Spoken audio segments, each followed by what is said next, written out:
هنر رندانه به تخم گرفتن، قسمت دوم.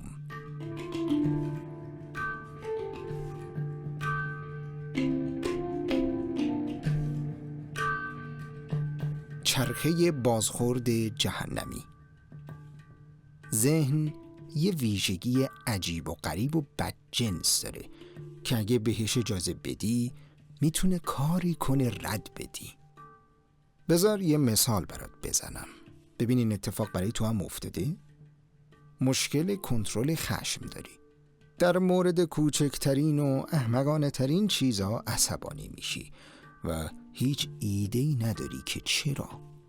و این حقیقت که به این سادگی عصبانی میشی بیشتر عصبانیت میکنه و وقتی توی این عصبانیت عبث و تخمی هستی متوجه میشی که همیشه عصبانی بودن از تو یه آدم سطحی و کم عمق و دوست نداشتنی میسازه و تو از این قضیه متنفری.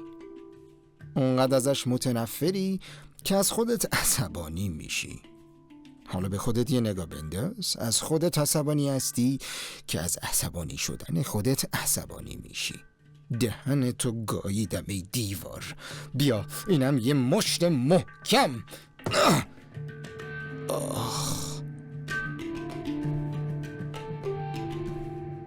در مورد اینکه توی مهمونی با شخص خاصی مواجه بشی اضطراب داری.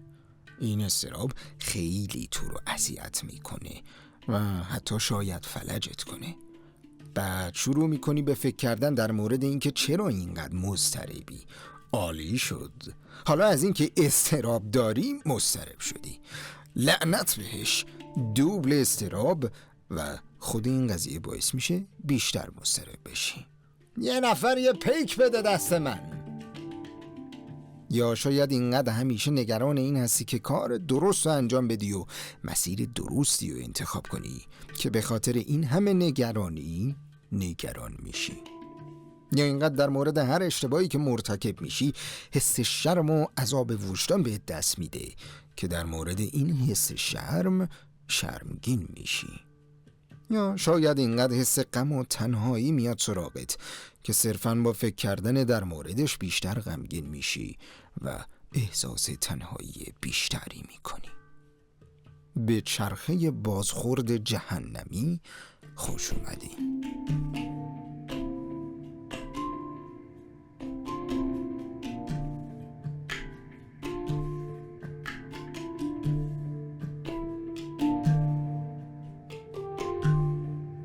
احتمال میدم یه چند باری گرفتارش شده باشی.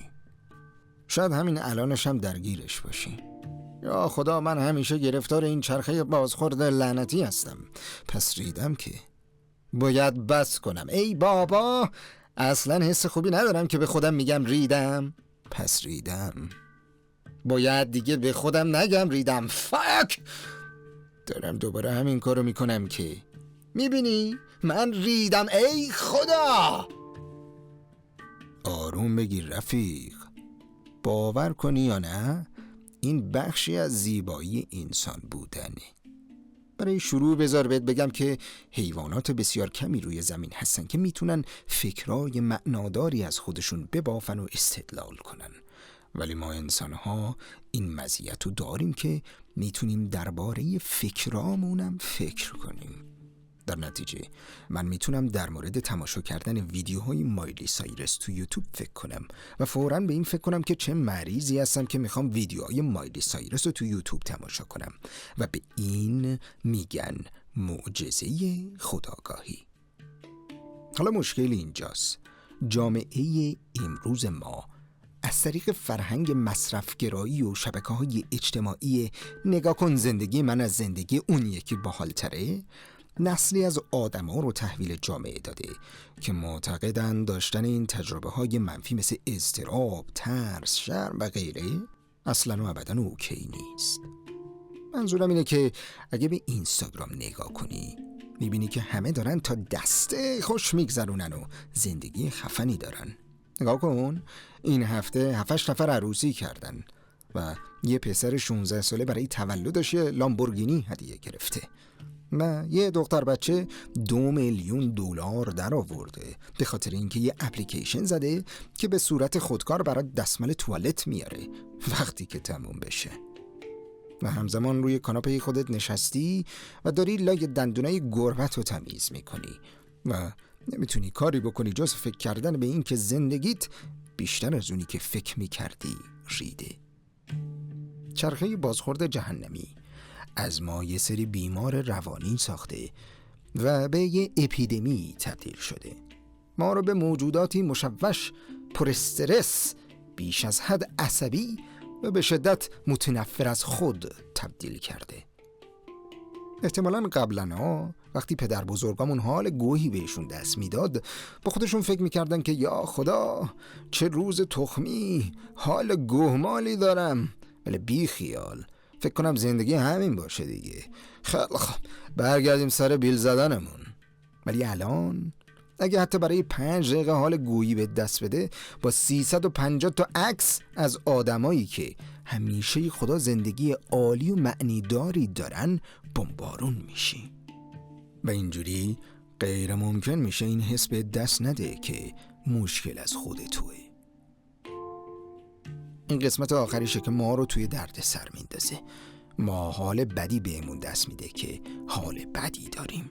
احساس گناه میکنیم که احساس گناه میکنیم. از اینکه عصبانی هستیم عصبانی میشیم. از اینکه اضطراب داریم مضطرب میشیم. من واقعا چمه؟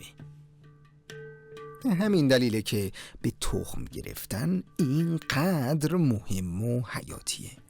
به همین دلیله که قرار دنیا رو نجات بده و این کارو با پذیرفتن این واقعیت میکنه که جهان به گا رفته و این اوکیه، چون همیشه همینجوری بوده و همیشه همینجوری باقی میمونه.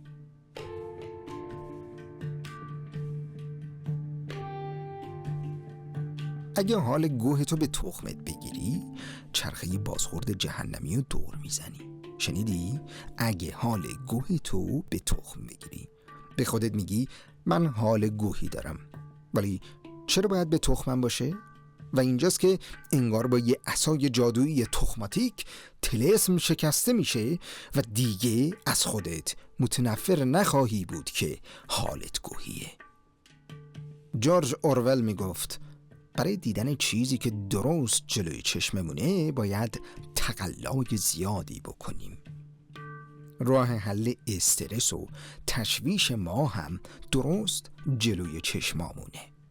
ولی اینقدر سرمون گرم پرن و تبلیغات برای چیزایی به درد نخوره که در عجبیم چرا الان در حال سکس کردن با یه داف قد بلند نیستیم و چرا سیکس پکامون نزده بیرون. ما در مورد مصائب دنیای مدرن جوک میسازیم. ما یعنی گونه بشر در واقع قربانی موفقیت خودمون شدیم. مشکلات روانی، اختلالات اضطراب و کیسای افسردگی طی 30 سالی گذشته رشد بی سابقه‌ای داشته، در حالی که همه یه تلویزیون LED تو خونمون داریم و غذامونو دم در تحویل میگیریم. بحران ما دیگه مادی نیست، وجودیه، معنویه. اینقدر چیز میز داریم و اینقدر فرصت دور و برمون ریخته که دیگه نمیدونیم چیو به تخممون بگیریم و چیو نگیریم. الان چون بی نهایت چیز هست که میتونیم ببینیم و بدونیم، پس بی نهایت راه وجود داره که بفهمیم نمیتونیم بروز باشیم، نمیتونیم بهشون برسیم، به اندازه کافی خوب نیستیم و اوضاع اونقدری که باید عالی باشه نیست و این از درون ما رو نابود میکنه. میدونی مشکل همه اون خوزعبلات چجوری شاد زندگی کنیم که 8 میلیون بار تو فیسبوک و اینستاگرام پست میشه چیه؟ اینکه همیشه تجربه‌های مثبت بیشتر بخوای به خودی خود یه تجربه منفیه و پذیرش تجربه منفی به خودی خود یه تجربه مثبته. این حرف ممکنه باعث بشه مخت یاتاقام بزنه، پس 1 دقیقه بهت فرصت میدم فکراتو جمع کنی و دوباره بشنویش.